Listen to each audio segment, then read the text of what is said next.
ubundi ikibazo twabajije inyishu zatanzwe yuko imana y'abayisilamu n'imana yacu bigize bitandukanye.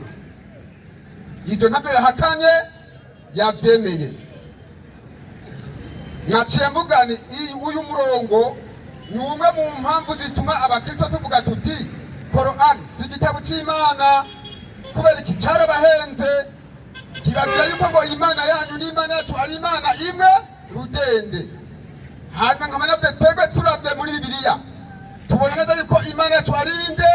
Yesu Kristo niwe mana yacu nkuru ihambaye n'umukiza. Hanyuma tanguye kwijanga avuga ati twazanye ikibazo, hanyuma ngo duca twiha iki inyishu. Nibyo erega umwigisha kw'ishure atanga ikibazo ku banyeshure azi n'inyishu. Nari nagufashije, hanyuma ndakwereka ingorane bagize rero ko bamaze kutwemerera neza yuko imana yanyu musenga n'imana yacu atari imana imwe rudende. Mugabo iyo nyandiko ya Korani ikaba yavuze yuko imana yanyu n'imana yacu ari imana imwe rudende. Ntubona ko yaguhenze? Icyo ni kinyoma. Ni ngombwa duce turaba rero hagati y'uyu Yesu Kristo twari we mana twabonye nkuru yambaye n'umukiza, duca turaba iyo mana yawe wizera mbega ni y'ukuri, kuko tubona ko ari zibiri. Duce dusuzuma iy'ukuri n'iyikinyoma, basi bitakuba birangiye, bitakuba bigizene birangiye. Kubw'ibyo rero ko yamaze kubitwemerera, none dukore iki? Iziba bicamaze guhera, yego, kuko yasegenda muri Yohana rimwe inyandiko nari natanga ngaho yamaze kwenda muri Timoteyo wa mbere 2:5, aho Paulo ngo yabwiye Timoteyo, yandikiye Timoteyo ngo yuko ari imana imwe, hakaba umuhuza umwe w'imana n'abantu. Uwo muhuza w'imana n'abantu nawe nyene n'umuntu ni Kristo Yesu. Icyo yabyemeye, kandi ayo majambo yavuzwe nande? Na Paulo. Ariko yavuzwe muri Tito 13 yavuzwe na Paulo arayaga. Iki si ngorane. Ibyo Timoteyo yandikiwe yabyemeye, ibi ni by'ukuri. Hanyuma ibyo yavuze muri Tito 13 ngo ibi si by'ukuri. Ameze nk'aba bandi banga ubufu bagakunda ubugari, uwo kwanga byose. Kubera iki? Ubwo bufu nibwo bucebwa ubwo bugari. Rero iki ntutse banga ubugari cyangwa wanga ukunda ubufu anga byose. Iki si ngorane. Hanyuma cyagomba kwerekana neza yuko rero uhari uwo muhuza atandukanye nande n'Imana ari ibintu bingahe? Bibiri. Izi nizo ngorane abayisilamu bafise. Somanyane Timoteyo wa mbere 2:5. Timoteyo wa mbere 2:5 tugenda muri Korinto ba 2. Timoteyo wa mbere usoma kuri 6 naho yari gusoma ndabizi 2:6 haravuga ngo ku murongo wa 6 yitanze kw'incungu ya bose. Umve niwe yitanze kw'incungu ya bose. Yitanze gute? Ariko ne ba 2:5:17 kono ba 2:5:17 haravuga ngo 5:17 haravuga ngo ku murongo wa 17 mbega yabaye umuhuza gute? Iri jambo amaze kuma ngo umuhuza w'Imana n'abantu niryo kiri libacanganya, hamaze kuvuga ngo na iri jambo riza guterana ikintu n'ikindi, nibyo bice byabagora abayisilamu. Tuma mwana nzanya rusumwanya ni muto 2:17 reka nsome ku 19 mwarimu. Niko kuvuga yuko Imana yari muri Kristo Yesu. Era ku 18 basi. Ku 18 haravuga ngo ariko ivyo byose biba ku Mana. Ariko ivyo byose biba ku Mana. Yatwiyujujeko ku bwa Kristo. Ikaduha igikorwa cyo kugabura umuzuzu. 19 niko kuvuga yuko Imana yari muri Kristo Yesu. Umviriza rero, niko kuvuga yuko Imana yari muri Kristo Yesu. Yiyuzuza n'abari mw'isi. Yaciye yiyuzuza n'abari mw'isi. Imana yari muri urya mubiri, yari ndani muri Kristo, kugira ngo bikunde idutangire ikiguzi. Niwe yatwitangiye. Icyo gice muri Timoteyo wa mbere 2:6 ngo niwe yitanze kw'incungu ya benshi. Yari kwitanga kw'incungu ya benshi gute? Kandi Imana ari mwemu, ntibyari gukunda. Yari kuba ngombwa ko yihereza iki umubiri. Hanyuma ikibazo yagize tugiye muri Yohana 1:1 havuga ko ubwa mbere na mbere jambo yariho ngo kandi uwo jambo yahoranye nande n'Imana nubwo hagaye mu cyange nawe rero ashaka kuti mbega rero ntimube ko hari ibintu bibiri ukumbe hariho jambo w'Imana y'Imana hakabaho nande n'Imana ngo ibintu bingahe bibiri ariko ndakubaza mu by'ukuri Imana idafite ijambo yovuga yoba ari Imana nisubira kubimana yosubira kuvuga itagira ijambo ntibikunda kubw'iryo ijambo ryawe ntimutandukanye na wewe sitoga yego akarorero nk'ubu usikiwe n'ikibazo ugatuka umutware n'akarorero ugatuka umutware hanyuma bakagufata bagaca bagutwara kuri uwo mutware tuzi n'amakuru uyu muntu tumufashe ariko aragutuka tugomba rero akubwire n'igiki cyatumye agutuka hanyuma ugaca uvuga ngo tinyakubahwa mutware jewe barambesheye sije nagututse ahubwo n'ijambo ryanjye ryagizene ryagututse wo gutahura gute wo kureka kwe ahubwo baca bagushusha igiti neza yego kabisa kubera iki baratahura yuko wowe n'ijambo ryawe mutagizene mudatandukanye n'ikintu kimwe ugashobora kumenya ibintu bingahe bibiri nyamugombe kuko ariko ari ibintu bibiri rero bisigura yuko ugombe kuza gutwemerera ko hari Imana zingahe zibiri kuko uwo jambo rero nawe arafise igikorwa cyuko ariwe yaremye byose nyamba ariwe yaremye byose rero uza kutwereka iyo yindi Imana ugombe kutwereka yaremye iki nta n'akanyegeri yaremye kuko ubwe ko ariwe jambo niwe yaremye byose uwo miko yahoranye n'Imana nyamba ariwe yaremye byose iyo Mana rero ugombe kutubwira yaciye irema iki mu gihe umuremyi wa byose arinde ari Yesu hanyuma tuye ngaho naciye ngenda mu gitabo cya hehe cy'Itanguriro rimwe yuko ubwa mbere na mbere Imana yaremye ijuru n'isi hanyuma tugiye mu nyigisho za Muhamadi no mu hadisi yishuriwe ati hapana ikintu cya mbere na mbere Imana yacu aba yatanguye kurema yaremye iki ikaramu murabyumva hanyuma aje yabishingiye intaye ntiyabihakanye yavuga ati by'ukuri twebwe turizera neza yuko ikintu cya mbere na mbere Imana yatanguye kurema yaremye iki ikaramu kandi acavuga ati no mu bintu rero Imana ngo yatanguye kugirane kurema ngo yategena muri Zaburi 45 ku murongo wa kangahe wa mbere aya tubwiye ngo iki ngo yuko ururimi ngo ari iki ikaramu bakubwiye ngo Imana ngo yatanguye kurema iki ururimi bisigura yuko Imana n'imbere yuko ivuga yari bwaremeye iki yari bwaremeye ururimi dore yaruremye ryari yari ritagira ururimi itavuga yari ndagi urumva bisigura yuko Imana yabo nta rurimi igira urumva yararuremye mu nyuma kandi byose byaremwe n'ururimi n'iki ubwa mbere na mbere bavuga ati ntihabe isi gakigirane ikoresheje iki ururimi unango rwararemye muze murabatahura uko nyene hanyuma cyarabaza rero ngo twabonye ngaho mu gitabo cy'Itanguriro rimwe ngo tubone ugiye kuri kabiri yuko ngo tubona yuko mpembu w'Imana yatambatamba hejuru y'amazi uyu mpembu w'Imana yavuye hehe hanyuma ngo aya mazi ntabwo nyamba tukitona yatangiye Imana ngo yatangiye kurema ijuru n'isi ngo aya mazi rero yavuye hehe ahantu hari ibanga rikomeye mutazi bayisilamu ngoma ndaliteko gatone n'ubwo mwanya ari muto nimwabishaka icyo kiba muze mugishire ku meza nyamba mwiyemera yego hari ikintu mudatahura mwebwe muri ko murabona Adamu kariyo ntango y'ubuzima Imana ritanguye kugirane gushiraho ariko ngomba ndakubwira yuko imbere yuko Adamu adangaha ku isi sawa hariho iyindi si yariho imbere ya Adamu yarabako kandi n'iki n'ibirema niba bikeneye icyo kigwa udugishire ku meza tubigisha ariko kuba Qur'ani ngo madana kwereka ko hari ikintu cyabaye mwebwe mudatahura 21-30 Qur'ani mwananje ibinazi ko bibaroka birabarenze dukuri iki ni cigwa cyangire gushoboye gusanga muri Bibiliya nta handi wo bisanga ngo mugende ku ishure ku university ya hehe nibakorako kiretse Bibiliya yonyine kangahe mwarimu 21-30 Qur'ani 21-30 cya gitabo kidasomwa mu izina rya Yesu kiravuga ubabaje ntibatahura bacabona imyotsi ntibatahura na kimwe aravuga 21-30 je mbega hawakuona wale waliokufuru, ati mbega ntibabone bamwe bamara kurogota, ya kwamba mbingu na ardhi vilikuwa vimeambatana, ngo yuko ijuru n'isi byari bimatanye, kisha tukaviambua. Gezaho ngo mbega ntibabone bamwe bamara guhakana, bamwe bamara kurogota, ngo mbega ntibabona yuko ijuru n'isi byari bimatanye, hanyuma ngo turabimatanya turabitandukanya.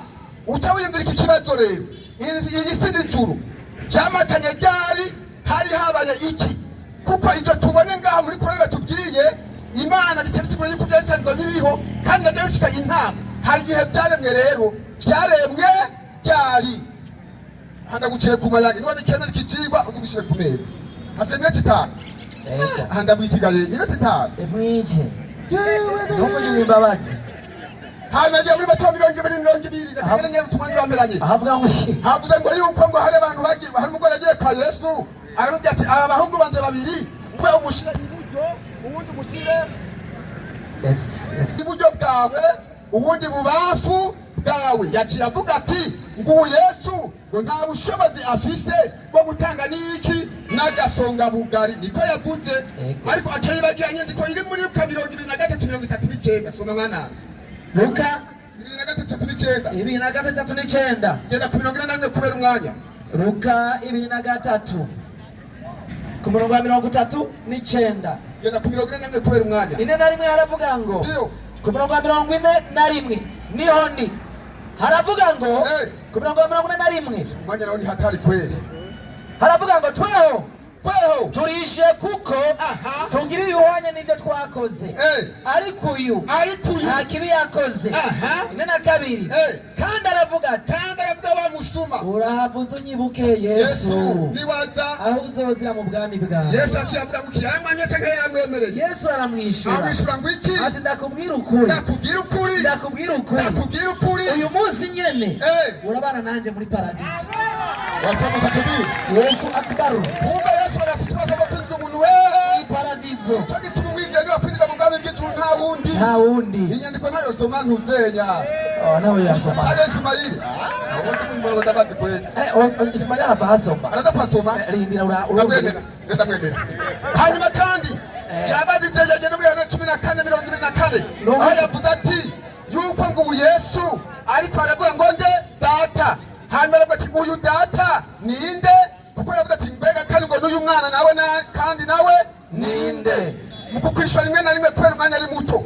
Genda muri Yesaya 9:6 umenye uwo mwana wari we na gatatu wari ndakwishura ibintu bibiri icyarimwe. Yesaya 9:6 haravuga ku murongo wa 9 ku murongo wa 6 kuko umwana tuvukiye. Umbiriza wa mwana rero mwabwe ngo ni gikuni ngo nakora uwuyi umbiriza.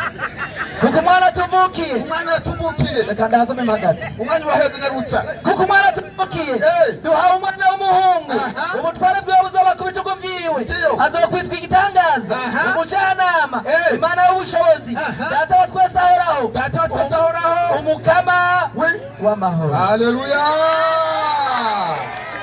Uwo niwe data kandi niwe mwana. Nyandika bivuze. Ariko nta hantu na hamwe aba ashobora kuba data. Ubwa mbere ho nyine musenga n'Imana itagira izina zisingorana. Ubaza Imana bingene cyo ntibayizi. Nayo bazi. Umunyezi Mungu na majina mazuri. Wewe Muhamagara mu gushaka byose. Sije kama ni Petro au Yohana atatuambia. Andrea. Saho mwanya wabiranye. Nani musadisi ndo kuvuga ariko mbega ngire gute. Ariko twaberekana nyandiko badusome muri Luka 23:9. Ngo yahango ntuze Elizabeth Maria ngo yiteye agapudre aripodora. Ashagenda pande kwa Elizabeth. Hanyuma cyaravuga ati ngo nimbuto yo mu ndabu yawe iragizene iraheza amaze gushaka Elizabeth. Bacha badatira mbega none Imana n'urubuto. Isingurane gahema. Imana n'urubuto nicyo yabaziki. Ariko ntatahura genda muri Luka 8:11. Nibatahura yuko umugabo kugashobora kuronka umwana ari ngombwa babonane nande baka mikrofone 8 kugira ngo umugabo aronke umwana bisaba ko abonana n'iki umugore. Bisaba yuko umugabo haboneka urubuto rw'umugabo n'urw'iki rw'umugore kugira haboneke iki umwana. None nyamba Imana nayo ibwo Imana guhaye ububasha bwo kubyara. Mbega ugomba ibyara nka wewe nayo ibyara gute? Nyamba hari urubuto rw'umuntu hariho n'urubuto rwande rw'Imana. 8:11 Luka, umviriza urubuto 8:11 haravuga ngo ku murongo wa 11 haravuga ngo umugani n'uyu imbuto ni ijambo ry'Imana. Yesu akbar. Imbuto ni ijambo ryande ry'Imana. Ujya urubuto rwari mu nda kwa Mariya ryari ijambo ryande ry'Imana. Yaje mu kanwa kande ry'Imana. Iryo jambo ry'Imana waritandukanye na nyene ryo bitarigenda mu nda kwa Mariya rikajambara umubiri. Niho twasomewe yuko uwo jambo yaya iki umubiri. Sawa dukomera amashi umwigisha wacu Moses. Abuto ngo n'ugw'Imana Imana yajyamanye na Mariya imutendanye no ku gitanda ko gigigigi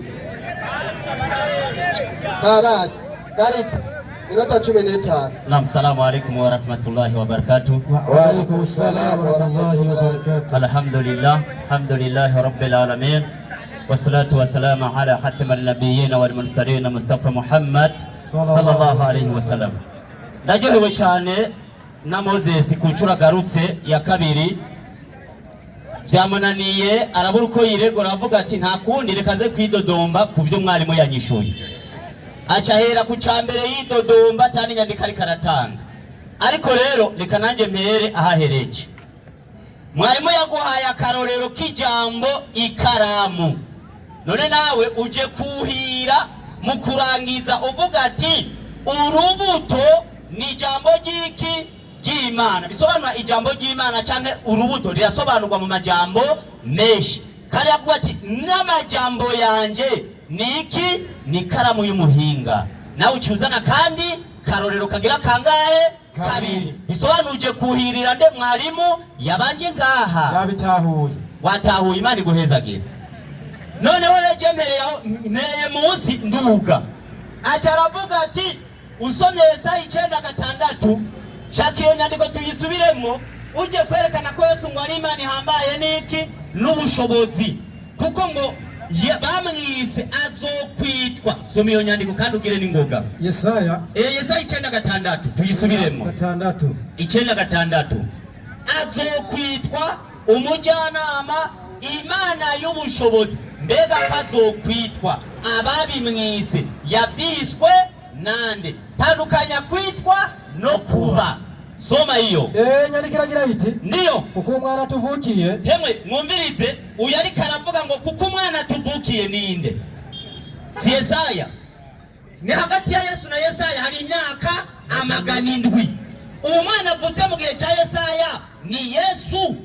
Yesu yavutse ahetse imyaka 700 Yesaya atakiri kwisi. Yesaya yavuze ati kuko umwana tuvukiye atuvukiye ubonyene. Umwana yavutse mu gihe cyande cya Yesaya. Endelea. Duha umwana w'umuhungu turamuhawe ubunyene mu gihe cyande cya Yesaya. Bandanya. Ubutware buzoba ku bitugu vyiwe. Ubutware buzoba ku bitugu vyiwe. Azokwitwa igitangaza. Ntibavuze ngo azoba, azokwitwa igitangaza. Hariho kwitwa, hariho no kuba. Ivyo wise si vy'uburi. Hariho bita kabwa kandi ari umuntu. Bandanya. Umujyanama. Azoba umujyanama Imana y'ubushobozi. Ndiyo. Data wa twese ahoraho. Ngo data wa twese ahoraho. Acaza kwerekana ko wavutswe ari Yesu, ari we Mana y'Abakristo. Reka nawe suzume ndabe ko ari we. Aho nyene Yesaya 7:14. 7:14 kubasoma n'abandika. Ndiyo. Yego inyandiko igira ati kubasoma n'abandika. Ndiyo. Nico gituma ahoraho ubwiwe. Nico gituma ahoraho ubwiwe. Agira bihere kimenya. Ndiyo. Raba. Imizosama inda. Aha baca baguha referansi yo muri Matayo. Raba inkumi izosama inda. Ivyara umwana w'umuhungu. Hanyuma iyo nkumi ikivyara umwana w'umuhungu. Izomwita Immanueli. Acavuga ngo uyu Immanueli ngo niwe Immanueli yavuze muri Matayo. Bandanya twumva uwo Immanueli wari we. Urubu n'ubukirije bizomutunga. Uyu Immanueli yavutse mu gihe cya Yesaya yatunzwe n'ibintu bibiri. Urubu n'ubuki. Nonega yemwe Yesu imisi yose yabaye ngaha kuri inosi yariye urubu n'ubuki gusa cyane yarariye n'ibindi n'amasamaki. Mbega Yesu ibyo bindi wariye n'ibihe? Aho nyene Luka 2:4 umurongo wa 40 ndakwereka Yesu aja gushera n'amasamaki. Soma hiyo. Luka 24:40 fanya haraka. 24:40 nibwo nyandiko igira iti kubasoma n'abandika. Muzosubire kwitiranya Emmanuel wo mu gihe cya Yesaya na Emmanuel Yesu ayavyawe na Maria. Soma hiyo. Aragira ati ndiyo avuze ivyo Yesu avuze ivyo abereka ibiganza vyiwe n'ibirenge yaberetse ibiganza vyiwe n'ibirenge akanyamuneza kakibabujije kuvyemera ngo akanyamuneza kakibabujije kuvyemera bariko baratangara arababaza ati Yesu acarababaza ati arutwo kujya mufise hano ubwo ndibaza ariko arasaba urubu n'ubu Yesu yaciye ababaza ati hemwe natwo kujya mufise ngaha ko numva inzara imenya amaso Imana irashera bandanya Imana irasabinga Imana y'abakristo igiye gusheringa nyandikira aboneka gira iti ndiyo bamuhaye igihimba c'ifi yokeje gize gute yokeje ndiyo aracabira kirira imbere yabo ahumva ari kwa rubu n'ubuki Emmanuel yavuzwe mu gihe cya Yesaya yariye urubu n'ubuki Yesu nawe yagiye gushera amasama ke aho ndavuyeyo ntuzosubire kwitiranya abantu Yesu uwo Emmanuel wo mu gihe cya Yesaya atandukanye na Yesu noneho rero yaciye abandanya acasoma Korani 21 umurongo wa 30 fanya haraka 21:30 Korani 21:30 nyandikira gira iti ndiyo mbega bakanye ntibabonye ko amajuru n'isi byari bifatanye acarabaza ngo aca mu kinikigwa ngo kibarengeye ngo mwebwe ngo nta n'icyo muzi none kubisomye muri Korani twereka aho muri Bibiliya byari bimatanye ijuru n'isi wabisomye muri Korani aha nta kigwa na kimwe waruje kuduha noneho rero acarabandanya atatubwira ngo ijambo ryanje bisobanura ngo ijambo ngo nanye neryo ngo nibitandukanye Yesu yarabitandukanije Yohana 14:24 Yesu yarabitandukanye 24 wewe wabitahuye kutariko ijambo ryanje ngo ijambo ngo nanye neryo ngo nico kimwe mugo urashobora kuva ngaho ugiye gusabira umugeni umuntu kandi umugeni atari gwawe kabisa cyo nacyo waruzi soma hiyo 14:24 wewe bagutumye gusabira umugeni umuntu wavuca umurarana wewe nto cumurarana ngo ni gwawe soma hiyo ubutumwa bwiza ko bwanditswe na Yohana nibwo inyandiko igira iti kubasoma n'abandika ndiyo utankunda Yesu acavuga ngo utankunda jewe Yesu nitondera amajambo yanje ndiyo kandi ijambo mwumva si ryanje Yesu akubwira ati nyakubahwa Moses ijambo mwumva ntabwo ari iryanje mvako nawe ngo ijambo ngo nijyanye neryo oya urashobora kuvuga ijambo bakurungikanye ijambo mwumva si ryanje ariko irya data yantumye none uwo yamutumye ninde mumufata nk'iki mumuhakahe gaciro ko muri ko muravuga ngo Yesu niwe Mana uyu muntu yatumye Imana ninde ni Imana yatumye yende ngira oya byoshoboka none wumva buza bamugisenga imwe kuvyiyumviro vyabo oya nukuri ntidusenga imwe oya nukuri yiyigana gushera amasamake iyo ni yanyu mwenyene Imana iza gusaba Timoteyo wa mbere mwarimu Timoteyo wa mbere 6:16 ndabasobanure neza Yesu nashobora kuba Imana none gahema igihe Mariya yarahetse Yesu yarahetse Imana mu mugongo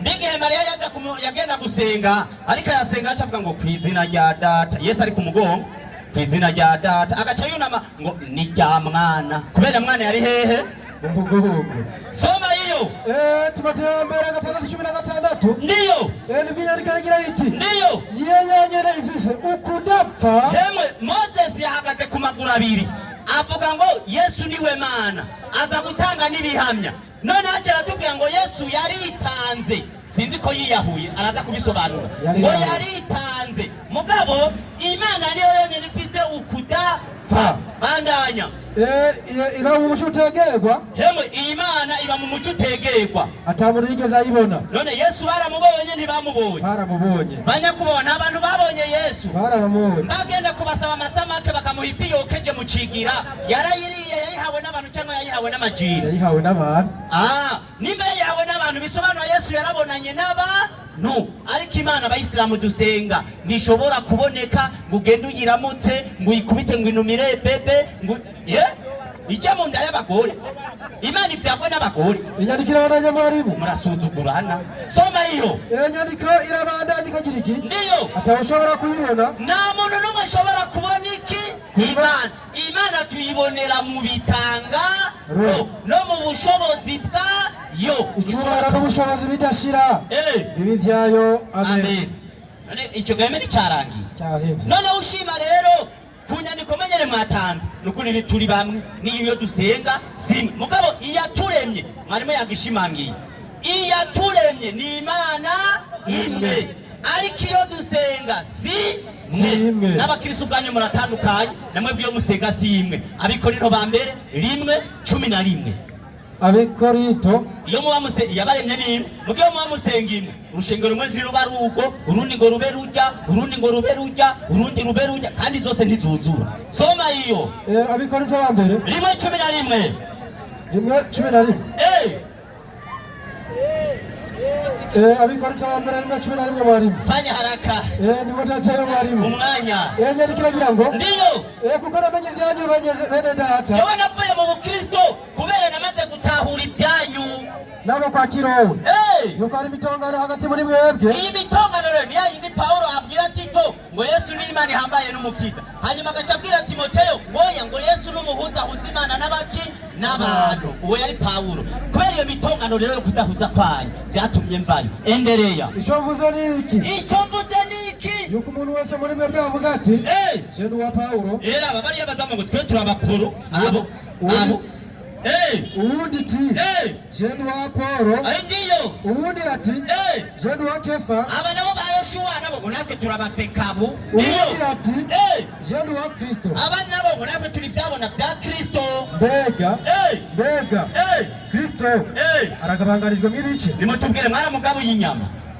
baramuyanze byatumye mujyana bigatuma mutumvikana nukubera amanyanga yanyu twe twarayahinyuye twitandukanya n'amanyanga yanyu cyabisobanura yuko twebwe Imana dusenga namwe si yo musenga mugabe yaturemye ni kubera twe tuyita mushobora byose ni nawe yaremeye Yesu mu nda ya Mariya none ga yemwe ayicigwa ni mwakirangije cyaheze la abudu ma ta'budun gusenga no kumwariya dini ufite idini ryanyu tukagira idini ryacu no nawe wumva tugihuriza kuki ahubwo gusa mwe duhuriye mu kubaka igihugu duhurire mu bindi byo mwahakwiza kabisa ibijyanye no gusenga oya nukuri aho mutware mutamena ndabereko aho mwatakariye 7:15 aho nyene muri Matayo 15:7 Matayo 15 murongo w'indwi Matayo 15:15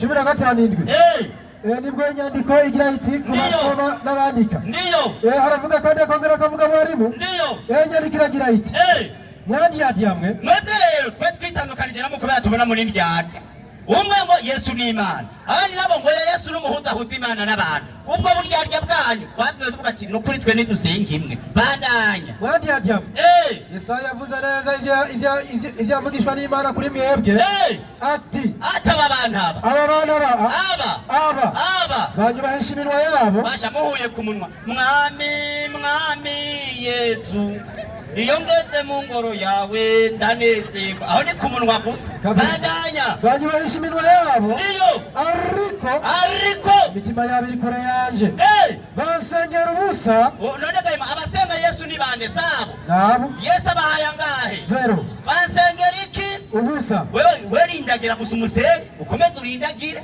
natwe abayisilamu dusenga Imana yaremye ijuru n'isi mwe mubandanye murindagira musengande Yesu bandanya inyandiko irabandanya ikagira iti ndiyo kuko inyigisho bigisha ari ivyagezwe n'abantu mwebwe ivyo vyagezwe n'abantu ivyagezwe vy'Imana mwataye ku gahinga muca mukurikira ivyagezwe n'abantu umviriza twebwe abayisilamu Imana dusenga Yesaya 4:5 umurongo wa 5 twebwe abayisilamu Imana dusenga 4:5 Yesaya umurongo wa kangahe mwarimu wa 5 4:5 Yesaya ndiyo nibwo inyandiko igira iti kubasoma n'abandika ndiyo ni jewe Uhoraho nta wundi Imana twebwe abayisilamu dusenga si yayindi mwakubitamwo imisumari mwayambitse ubusa ni jewe Uhoraho bandanya nta wundi atari jewe Imana iti nta wundi atari jewe uza gusenga uwavyawe na Mariya uza gusenga uwavyawe na Joshua uza gusenga uwavyawe na Moses ibyo birakuraba twe dusenga Uhoraho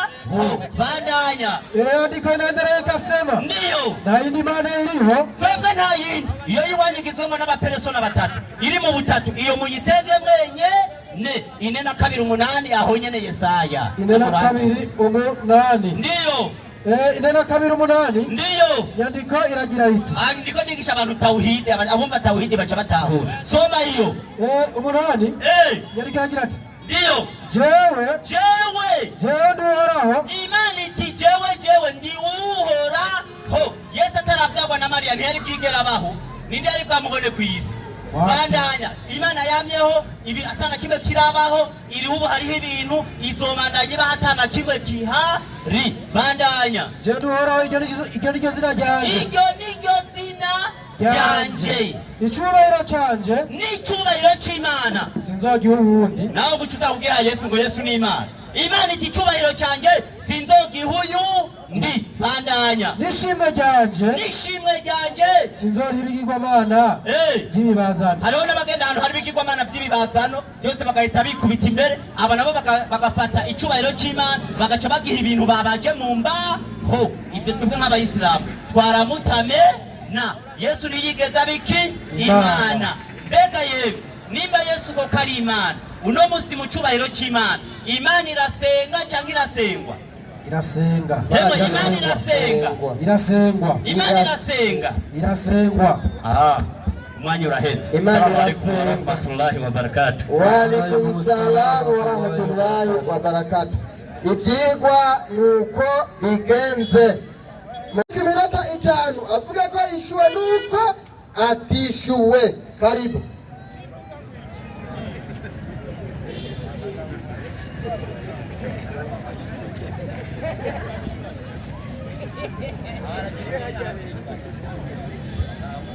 Naam, assalamu alaikum wa rahmatullahi wa barakatuh. Wa alaikum assalam wa rahmatullahi wa barakatuh. Nibaza yuko ibintu biriko biratomoka neza. Kweli. Subiramo inyandiko y'ikibazo bonyene babajije.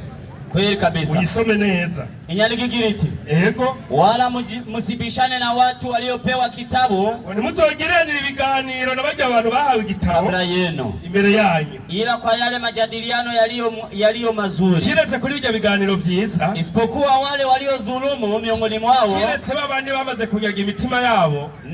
Na semeni. Kandi muvuge muti tunaamini yaliyoteremshwa kwetu. Twe turemera ivyururukiye kuri twebwe. Na yaliyoteremshwa kwenu. N'ivyururukiye kuri mwebwe. Na Mungu wetu na Mungu wenu ni Imana yacu ni Imana yanyu ni mumoja nimwe na sisi ni Waislamu kandi twebwe turi abayisilamu twebwe ro nk'abayisilamu Imana dusenga imeze uko gukurikira Qur'ani 2:255 ce nibarize ikibazo 2:255 nyarotsa ego kabisa 2:255 aya igira iti ego Allah nta yindi mana ikwiye gusengwa vy'ukuri kiretse we nta yindi mana ihari ikwiye gusengwa vy'ukuri kiretse uhora Imana imwe rudende ni uhoraho muhagarikizi wa byose mu bihe byose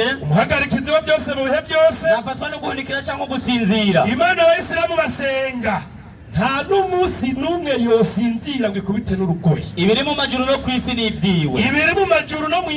ivyiwe ikibazo ko mwatubwiye ko Yesu ari Imana yoba ashobora gusinzira canke ibiri mu ijuru no mwisi byose ni ivyiwe canke ni ivy'Imana yaremye abantu bose namwe murimo salamu alaykum alaikum assalam wa rahmatullahi wa barakatuh kibazo kirumvikana murahawe ikaze sawa murakoze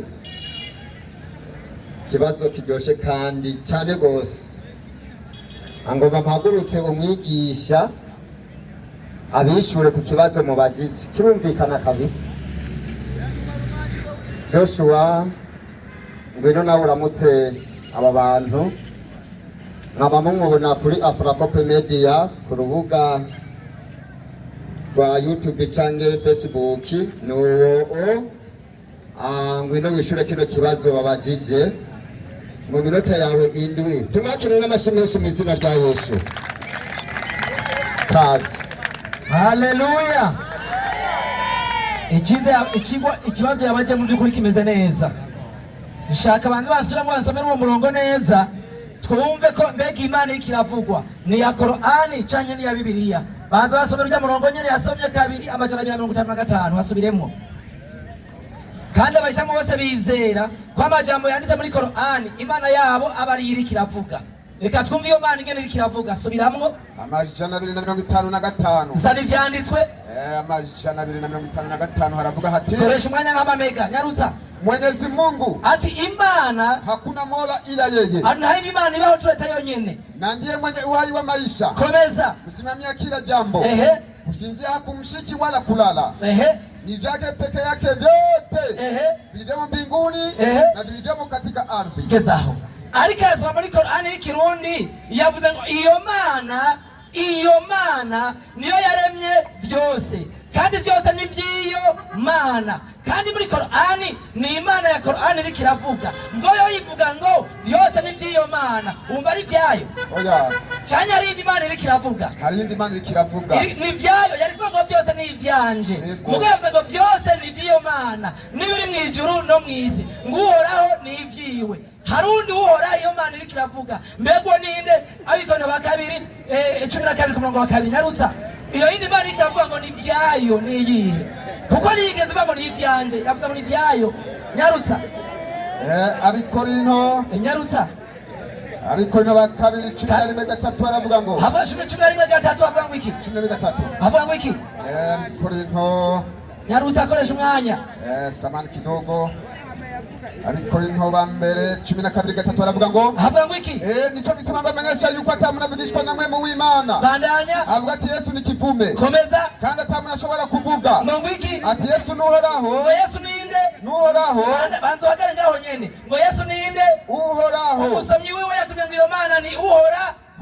Kandi Bibiliya ikavuga ngo Yesu ntawe ushaka kuvuga ko Yesu ari uhoraho. Komeza. Atabivugishijwe na mpwemu yera. Kuvuga umuntu afite mpwemu yera yatuye ko Yesu ari uhoraho. Kandi bajya batumye ngo Imana ni uhoraho. Bisobanura ko Yesu ari uhoraho. Yesu acha yitwa iyo Mana. Kandi mu gusoma Yesu nashima cyane. Amen. Kandi ahantu yasomye yavuga ngo jewe nduhoraho, yavuga ngo iyo Mana nuhoraho. Kandi acha ngo iyo Mana uhoraho, ibyo byo byose ni ibyi. Mbega koko byose uhoraho Yesu ni ibyiwe zibyiwe. Abikolosayi 1:16 nyarutsa. Abakolosayi 1:16 aravuga hati, havuga ngo Imana nanje kuko muri we ariho byose byaremewe. Bandanya. Ibyo mu ijuru n'ibyo mu isi. Ibyahe. Ibyo mu ijuru n'ibyo mu isi. Komeza. Ibiboneka n'ibitaboneka. Bandanya. Intebe z'icubahiro. Komeza. Urubwambi. Bandanya. Urubukuru. Manuka. Urububasha. Manuka. Byose byaremwe nawe. Byose byaremwe nande. Nawe. Bandanya. Biremerwa kuba ibyiwe. Biremerwa kuba ibyiwe. Byose ni byande. Bya Yesu. Kandi n'umwisamu yavuga ngo byose ni iby'uhoraho. Kandi uhoraho yavuga ngo ni je. We yabayeho byose bitarabaho. Haleluya. Yesu nashimwe cyane. Ushaka anzanira akarongo ahere mu gice cya mbere gushaka ku gice c'114 andoneraho Allah muri Korani avuga ngo jewe Allah wa Korani ni jewe naremye n'akanyegeri. Anzanira umurongo cyane imbaraga za yonyine. Yesu ashimwe cyane. Ariko ikibazo kiri ngaha, abakira twasomye muri Tito 2:13 yuko Imana twizera ari inde? Yesu. Imana dusenga ninde? Yesu. Kandi umurongo ikibazo kiri ngaha, Korani yavuze ngo Imana y'abakristo bamanuriwe, ibyo abakristo bamanuriwe n'abayisilamu nibyo bizera. Kandi mu byo twamanuriwe ko Yesu ari we Mana. Ikibazo kiri ngaha, namwe murebe ko Yesu ari we Mana, kugira ngo Korani izoba yavuze ukuri cyane. Korani irabesha, Yesu siyo Mana. Shaka tugize ukuri, Korani irabesha, Yesu siyo Mana. Bose bubisimishwe hano mwandabo. Haleluya. Yesu nashimwe cyane. Agarutse ngaha acaraba ngo Yesu ngo ntanagasonga bwarazogira gute azotanga. Kamera mu gitabo cha Muhamadi ndamubaze, mbega Muhamadi Yesu niwe azoca imanza Allah ari hehe? Turalulu wal marjani paji ya 91 hadisi ya papuro 51 hadisi ya 90 na gatanu nyarutse hava ngwiki hadisi ya Abu Huraira n'umugendanyi wa Muhammad bagendanye. Abu Huraira umugore wa Muhammad yitwa Aisha apfuye niwe yashoboye kumwoza abanyana musengera. Ngenda mubazi kibazo somaho hepfo. Hadithi ya Abu Huraira amesema, Abu Huraira yavuze ngwiki Mtume wa Allah ati Muhammad amesema, Muhammad yaravuze ngo naapa kwa ambaye nafsi yangu iko mikononi mwake, ngoje Muhammad ndarahiye wa undi ubugingo bwanje nabushize mu biganza vyiwe, karibu ati ndarahiye atateremka kati yenu mwana wa Mariamu, kandi agiye kuza Yesu mwene Mariya atahukumu kwa uadilifu, azochimanza mu bugwaneza. Muhammad ubugingo bwiwe yabushize mu biganza vyane ya Yesu, kwa ko Yesu azochimanza mu bugwane. Chana mwazi kibazo Yesu ashimwe cyane. Haleluya, amen. Nimba ko Qur'ani yavuze ukuri, Muhammad we yabaye Qur'ani yo bivuze ukuri kugira ngo acavyizera, afata ubugingo bwiwe busha mu biganza vyane vya Yesu, kandi Yesu azochimanza mu bugwane za none Yesu azochimanza Imana anyizo biri hehe? Ya. Sawa sawa. Yishuye cyane ntiyamwishuye. Yamwishuye cyane ntiyamwishuye.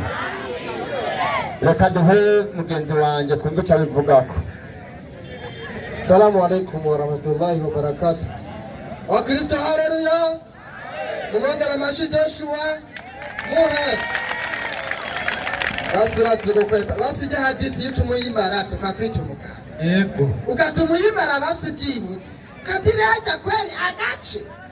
Twa kubera tutiziga icyo tutanigisha n'igice. Idirisi ijya hadisi y'Imana. Ani kama yikasi. Nuko nigisha igice. Karibu iminota 5 uvuga ko wishu cyangwa utishuwe. Iminota 5 razi gukwepa.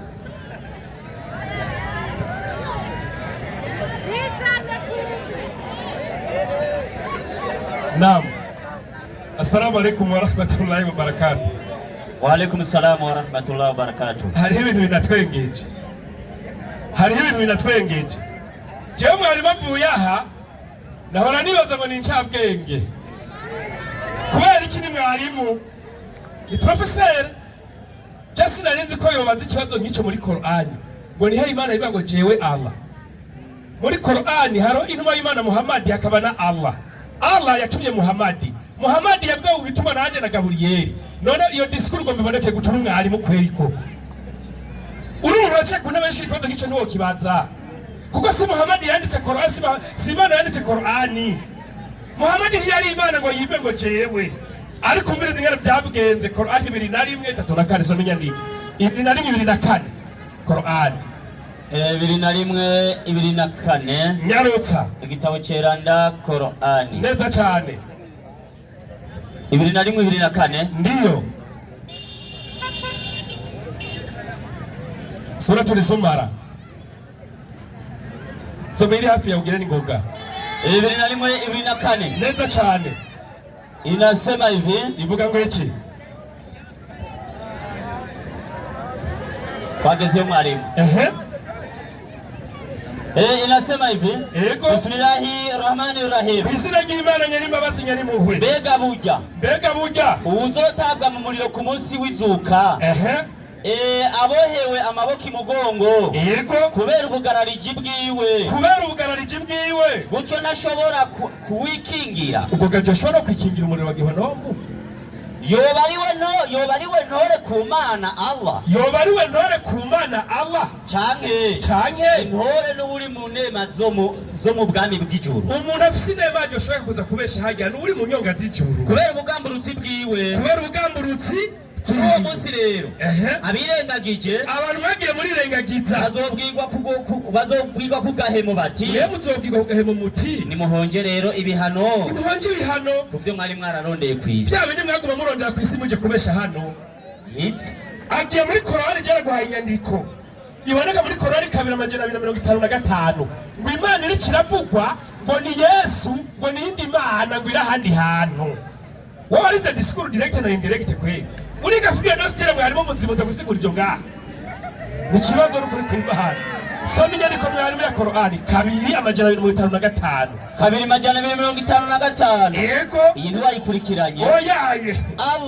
Allah nta yindi mana iriho ikwiye gusengwa vy'ukuri kiretse we. Uwo ni Muhammad ariko aravuga ubutumwa yahawe na Gaburiyeli ko Imana Allah atayindi mana ihari kiretse we. Yego. Ni uhoraho muhagarikizi wa byose mu bihe byose. Umuhagarikizi wa byose mu bihe byose. Neza cyane. Ntafatwa no guhunikira cyangwa gusinzira. Imana y'Isilamu dusenga ntisinzira. Acha tubwira ngo Yesu niwe Mana. Luka 11:3 fanya haraka.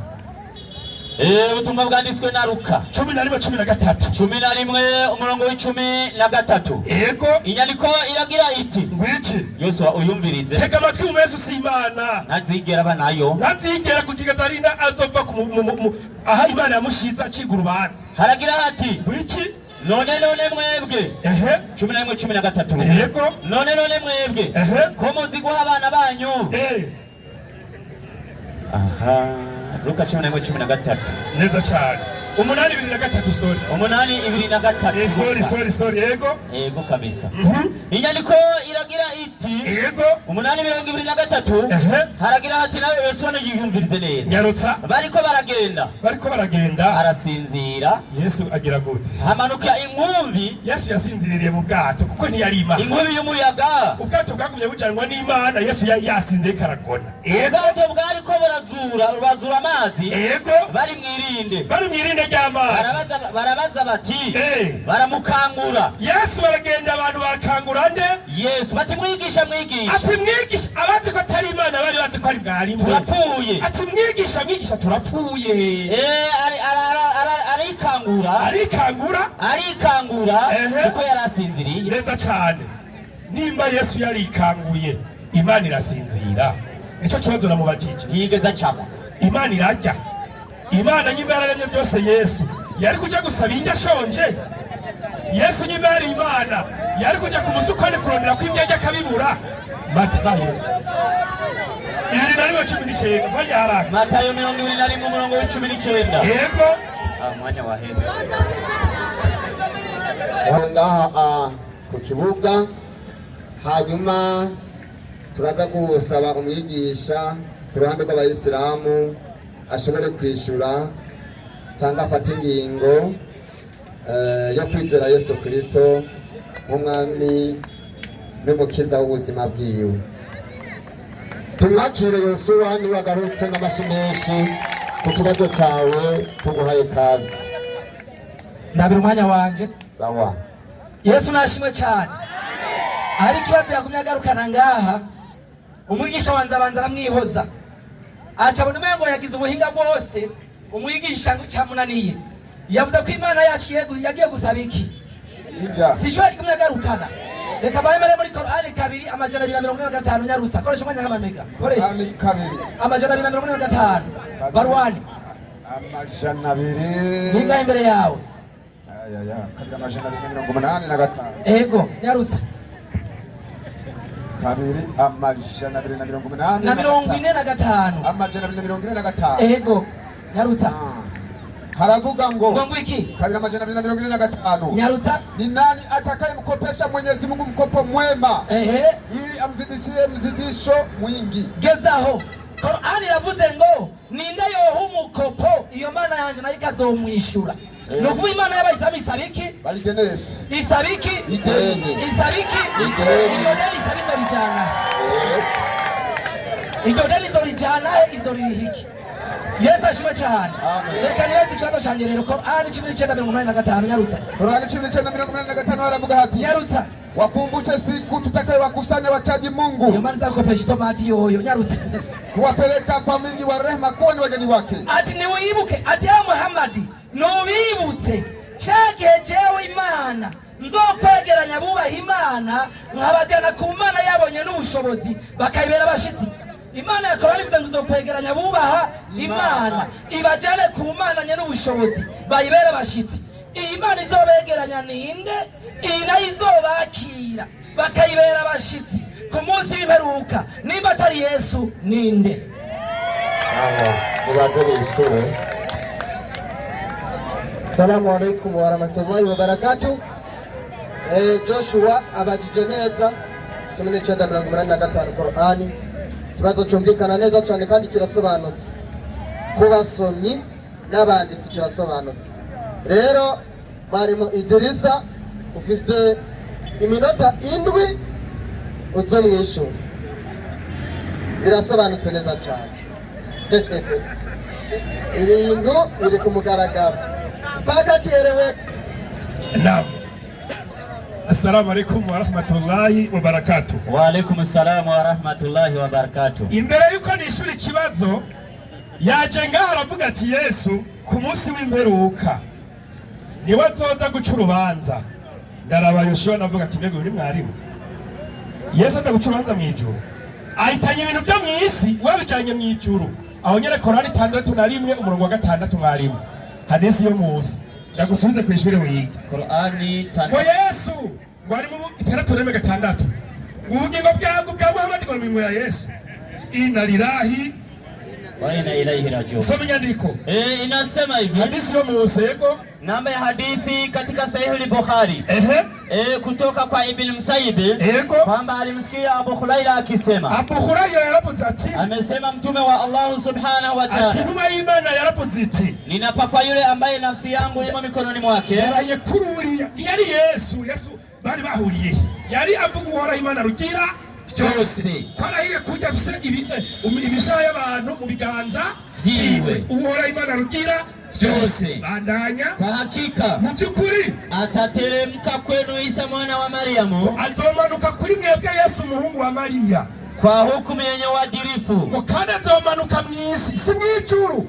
ashitse mw'isi acaza guca urubanza mu bugororotsi kwenye uadilifu, na atavunja misaraba. Icambere azokora iriya misaraba imanitse hariya azobanza yisenyagure Yesu, atavunja misaraba. Kubera kimwe harimo, naam, bavuze ngo Yesu ngo yabwiye igisuma ngo tuzoba turi kumwe nawe hehe ngo mu paradizo. Aca babwiye abakristo bose ati burya Yesu ujya munsi ntiyateye aja mu kuzimu, yaduze hehe mu paradizo. Nimba ujya munsi yaciye kuzimu, urumva igisuma camusanze hehe, camusanze kuzimu. Umbe nyandikari rero azoza avunjagura irya misaraba yose ayisenyagure kuko murabaye kinyoma, na atauwa nguruwe, yica bya biguruwe byose yashenga abadayimoni, na ataondoa kodi, acha kuraho amakori yose, yani hata kubali kodi kutoka kwa makafiri, hazemera n'amakori azovuye ku bahakanyi, bali itakuwa ni moja kati ya mawili. Uzochitamo mu bintu bibiri, ima kuingia katika Uislamu, uhitemo kuza kuba umwisilamu n'agahato kazoba kahari, au kufa cyangwa upfe. Nubwo rubanza Yesu azoca mw'isi, naho uze ngo urugo mw'ijuru, si ubwo mw'ijuru, ni mw'isi. Aca asoma Korani 19 ngo bagiki ikibazo 85. Soma inyandiko 19:85. Yego, umunsi tuzokwegeranya abatonesheje. Ubu rero Korani niyo iri kiravuga ingene bizogenda ku munsi w'imperuka. Umunsi tuzokwegeranya abitonesheje kuri nye n'impuhwe, ati umunsi tuzokwegeranya abitonesheje kuri nye n'impuhwe, arabashitsi biteka, babandi bakora ibinezereza Imana, ico gihe bazohabwa karibu kandi bazohora bashitsi biteka. Bandanya 86. Yego, maze dushorera inkozi z'ikibi, hashorerwa inkozi z'ikibi, tuzitumbereze mu muriro wa Jahannamo. Imana itane Moses, Joshua, abo bose bicaye ngo bataba abayisilamu bose babashorere mu muriro wa Jahannamo, bose bagenda mu muriro wa Gihono. None aho yabajijiki acabaza ngo mbega abo batoni ni bande bazojanwa kwande? Abatoni ni bande? Bazobara abashitsi kwande, n'abazobajana ni bande? Amakara kabazobajana mwarimu Korani iyo nyene Darusalamu iyo nyene 2:30 hajya nyene kuri hadithi yo Korani 2:30 yarutumaruka hepfo mwarimu, inasema mwarimu, baada a'udhu billahi minash shaitani rrajim. Yasi aya ni hadithi yo musi, inasema uzobegeranya hadi hepfo manuka hepfo aya 30 inasema kwa Muhammad musi, inasema nitainua kichwa changu, inua imana Muhammad kumusimba kazoba ari muri sujida, na nitamsifu Allah kwa sifa atakazonifundisha, atangura kunina hazohora Imana rugira byose, kisha nitaomba na itasemwa. Muhammad asabe hama akigwe, na ataniwekea kikomo cha watu nitakao waingiza peponi. Imana muhigitigiri Muhammad cyo kwinjiza abantu hehe mw'ijuru. Uzobinjiza ni Muhammad, abinjiza mw'ijuru ryo kwande ry'Imana Allah, si Yesu. Eka ariko yabajije nta kibazo wabajije. Tuzigira mw'ijuru twinjijwe n'intumwa y'Imana nde? Muhammad. Unawe ngo arindira ijuru ryande rya Yesu. iraba muri Matayo 20:20 yavuze ngo nimuzi ko uzomushaka kwinjira mu ijuru ukicara mu byicaro by'iburyo canke ibubafu. Yesu ati ibyo si ibyaje, ibyo nabihejeje. bizereye ubusa Nukuri ntabwo ari Yesu, eka nukuri kw'Imana. Mwizereye ubusa nukuri kw'Imana. Ariko mwe bizoba bimaze gute? Luka 13:29. Luka 13 umurongo wa 29 nyarotsa. umurongo wa 29 25. 25 nyene inzu neza guhaguruka akugara urugi. Joshua rega nyene inzu bazahaguruka yugara urugi. Namwe mugatangura gukomanga muhagaze hanze. Wote segenda dodore. Bandaye. Mukavuga muti mupfasoni n'utwugururire. Kubera muzoba mwacanganye ikiwe mwasenze Imana atariyo. Yazobishura ati simbazi sinzi niyo muvuye. Muzotangura kubwira Yesu ngo mupfasoni ari umugabo. No muzotangura kuvuga mutereka twarira twanywe imbere yawe. Bereka ko tujya mikata tuzi ko turi imbere yawe. Kandi wigishiriza mu nzira ziwacu. None kwigisha wigishiriza iwacu. Azababwira ati ndababwira ukuri. Yesu azababwira ati ndababwira ukuri. Sinzi iyo muvuye. Genda shi. Viraho. Sinzi iyo muzananye. Viraho. Mwankora biziramwe. Mukora ibizira. Aho hazoba amarira no kujyana insya z'amenyo. Tagura mwekenya amenyo. Aho muzobonera Aburahamu na Isahaka na Yakobo. Aburahamu wa mushehe wacu yigira abagore babiri na Yakobo yigira bane. N'abavugishwa n'Imana bose bari mu bwami bw'Imana. Abavugishwa n'Imana Muhammad na ba Yesu bere mu bwami bw'Imana. Namwe muhindiwe hanze. Mwumvise babashitsi. Namwe muhindiwe hanze. Yosuwa toka. Moses toka. Ba Aburahamu ba Isaka ba Yakobo. Bariko biri muri sosi. Ngo twamwisupu mwijuru. Nicyo kinezererewe. Namwe muriko murajyana insya z'amenyo. Mu muriro. Nuko bizoba bimeze. Yego no kubera iki mwarimu? Naam. Abahawe igitabo. Nta numwe yigeze yigisha abantu gusenga Yesu. Kuva 20 umurongo wa mbere. Uku niko warahagize kuva 20 umurongo wa mbere. Komanda bibutsa mu birenge ko twarabivutse. Yego no kuri. Nico gituma abahawe igitabo nta numwe yaje yigisha ngo Yesu ni iki? Ni Imana. Nico gituma Imana twadusenga niyo abakristo uno musi musenga sico kimwe kuki wanyu muyishira mu buntu bungahe? Butatu. Imana ngwire mu butatu. Ubuntu busuzuguritse bagashiramo n'Imana. Imana ivuga ya majambo yose iti. Umviriza amajambo bavugishwa n'Imana bukuri bari bahawe murenga ko. Ora Imana yawe yagukuye mu gihugu cya Egiputa mu nzu y'ubuja. Nukagira izindi Imana umbangikanya. Oyo uzaba ngo hari Imana y'umwana. Nukibazira igishushanyo. Ngo barabaje Yesu na Mariya. Canke igisanisho y'ikintu na kimwe kiri hejuru mu ijuru canke hasi ku isi. Nabo baramanitse abamarayika hariya. Canke mu mazi yo mu biyaga. Nuzu vyikubita imbere. Nuzu bisabe. Rindira. Nuzu bisabe. Dusabire twebwe abono. Dusabire twebwe abono. Babwire bumba. Ubwire bumba. Ubwire giti. Umwanya warahetse. Aisilamu takbir. Allahu akbar. Akabara hejeje kwishura.